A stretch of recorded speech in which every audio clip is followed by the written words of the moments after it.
کہ میرے اوپر موٹر سائیکل چوری کا بھی ہے. میں نے وہ موٹر سائیکل 25,000 روپے کی فیصل آباد سے چرائی. ساتھ ایکس رے مشین چوری کی بھی ایف آئی آر ہے.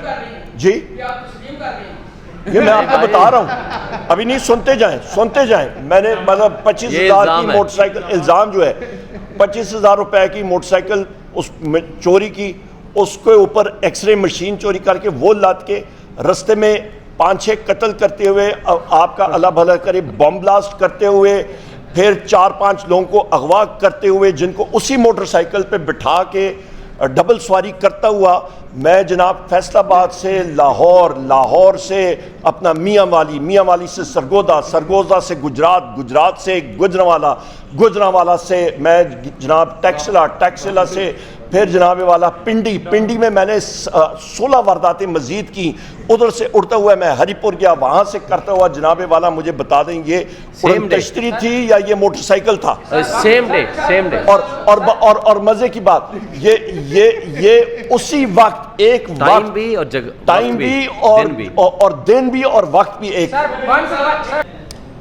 دیکھیں آپ کا بڑا اچھا سوال ہے میرے بھائی. سب سے پہلی بات یہ ہے کہ ہم تو دیوار کے ساتھ لگے ہوئے, ہم نے کہاں پہ پیچھے جانا.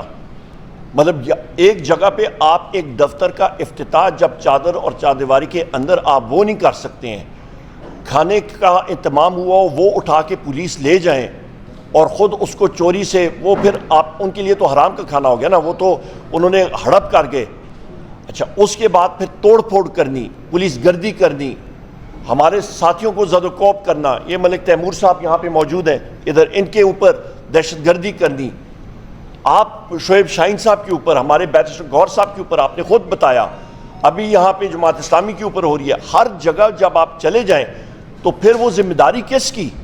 یا تو پنجاب پولیس, میں پھر وہاں پہ دہراؤں گا کہ گجرات میں جس وقت ہم لوگ موجود تھے اور بیرسٹر گوہر صاحب اور میں, اور وہاں پہ آر او کے آفس سے 400 گز دور انہوں نے رستے روکے ہوئے تھے اور انہوں نے کہا جی ہمیں اوپر سے آرڈر ہے. بھائی کون سے اوپر سے آرڈر ہے, ہمیں بتا دیں. آئین اور آپ کا جو الیکشن ایکٹ ہے اس کا سیکشن 92 ہے, اور یہ الیکشن ایکٹ 2017, اس پہ واضح لکھا ہوا ہے کہ آر او جب اپنا رزلٹ کمپائل کرتا ہے تو اس پہ باقاعدہ کینڈیڈیٹ کو, اس کے الیکشن ایجنٹ کو, اس کے آتھرائز ریپرزینٹیٹیو کو موجود ہونا پڑتا ہے.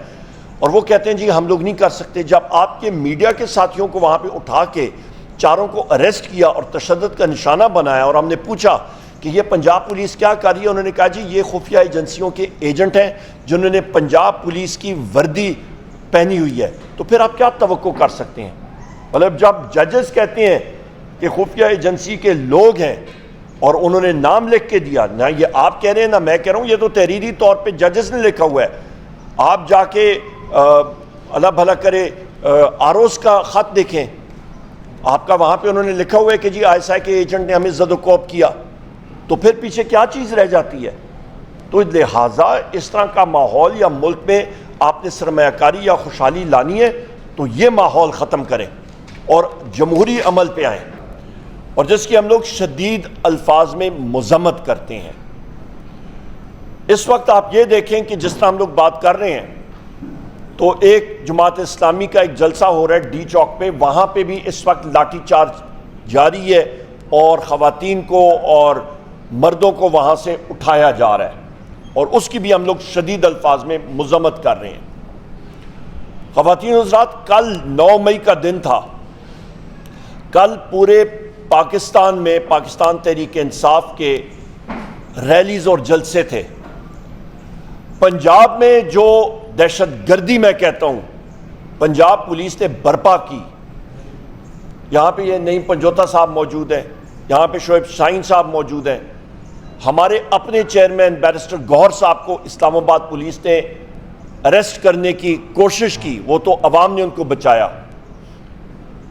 ان کے گھروں کے اندر گئے, لوگوں کو اٹھایا, کینڈیڈیٹس کو زد و کوب کیا, پولیس گردی ہوئی, جس کی ہم لوگ شدید الفاظ میں مذمت کرتے ہیں.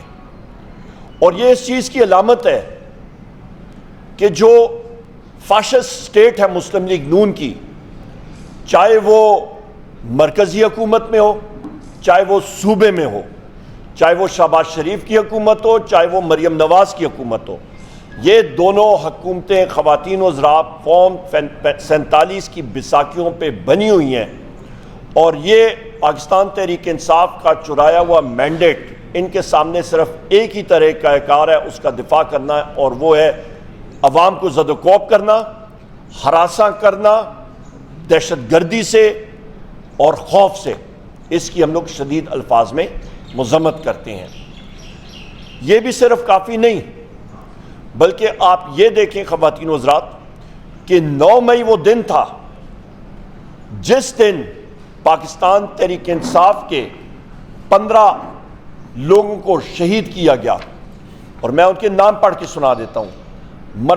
مرزا نادر شہزاد، بلال شنواری، سیف اللہ، محمد راشد، عبداللہ وزیر، زاہد اللہ، رضوان احمد، جاویز اکاخیل، سکندر، ابرار احمد، عمر عزیز، عبد القادر، ابراہیم، جاوید گل اور ذاکر۔ یہ 15 شہید ہمارے نوجوان وہ ہیں جن کے اوپر سیکیورٹی فورسز نے گولیاں برسائیں۔ دوسری طرف کوئی شخص زخمی نہیں ہوا، کچھ نہیں ہوا، اور یہاں پہ یہ ساتھی ہمارے شہید ہوئے۔ سینکڑوں لوگوں کو زخمی کیا گیا، اور صرف زخمی نہیں کیا گیا، ان کو ڈرایا دھمکایا گیا کہ آپ نے FIR درج کرنے کی کوشش بھی کی تو آپ کے ساتھ اچھا نہیں ہوگا۔ اور ان شہداء کو بھی، ان کے لواحقین کو ڈرایا دھمکایا گیا۔ خواتین و حضرات، یہ ایک فیشسٹ اسٹیٹ کی علامت ہوتی ہے۔ جس وقت ایک فیشسٹ اسٹیٹ ہوتی ہے وہاں پہ آئین اور قانون کی بالادستی نہیں ہوتی۔ جس ملک میں آئین اور قانون نہیں ہوتا وہاں پہ سرمایہ کاری ہو ہی نہیں سکتی۔ جہاں پہ سرمایہ کاری نہیں ہوتی وہاں پہ بے روزگاری ہوتی ہے۔ جہاں پہ بے روزگاری ہوتی ہے وہاں پہ پھر امن و امان کا فقدان ہوتا ہے۔ وہاں پہ ہوپ یعنی کہ امید کی کرن ختم ہو جاتی ہے، اور وہاں پہ پھر مسائل پیدا ہوتے ہیں۔ یہاں پہ یہ بھی میں کہتا چلوں خواتین و حضرات کہ میں اپنے قائد وزیر اعظم عمران خان صاحب سے کل بھی میں نے ملاقات کی، اور میرے ساتھ رؤوف حسن صاحب بھی موجود تھے، اور ان کا ایک ہی پیغام تھا سارے لوگوں کے لیے کہ آپ نے پرامید رہنا ہے، ہماری یہ جستجو جاری رہے گی۔ پاکستان تحریک انصاف اور بالخصوص عمران خان صاحب، وزیر اعظم عمران خان صاحب اور ان کے ہم سب سپاہی جو موجود ہیں، ہم لوگ آئین اور قانون کی بالادستی کے لیے ہماری جنگ جاری رہے گی، آخری لمحے تک جاری رہے گی۔ انشاءاللہ تعالی آپ دیکھیں گے فتح حق اور سچ کی ہوگی۔ یہ جو قوتیں پاکستان تحریک انصاف کے پیچھے لگی ہوئی ہیں، یہ فیشسٹ حکومتیں جو لگی ہوئی ہیں، یہ انشاءاللہ تعالی زیادہ دیر نہیں چل سکتی، کیونکہ عوام نے اپنی آواز جو ہے وہ 8 فروری کو انہوں نے